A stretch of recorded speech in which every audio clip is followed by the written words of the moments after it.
all people, or do all people, end up on the streets, if you will?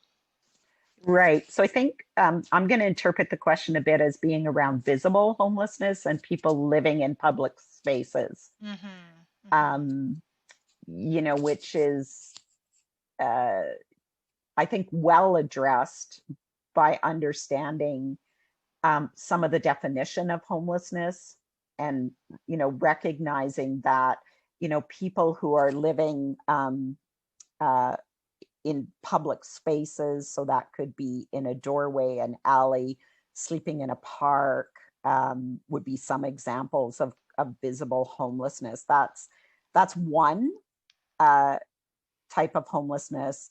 There's people who would be living in emergency shelters, who would be less visible, but nonetheless could be cycling through visible and invisible homelessness.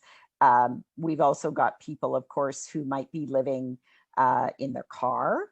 And,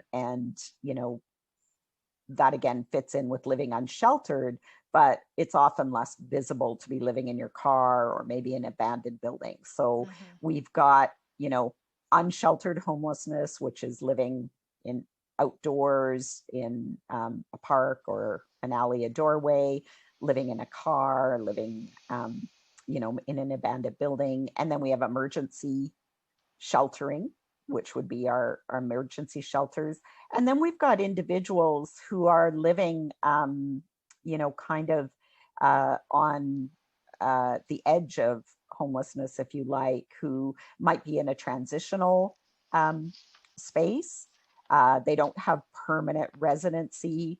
And then we have a group who might be at risk because they're paying more than 30% of their income for accommodation. So if we use kind of those um, ways of thinking about it, there's a broad range of people. And I think part of your question is really about stereotypes too, because a lot of times in the media, what we see is someone, lying on a sidewalk, and that becomes kind of the vision of homelessness.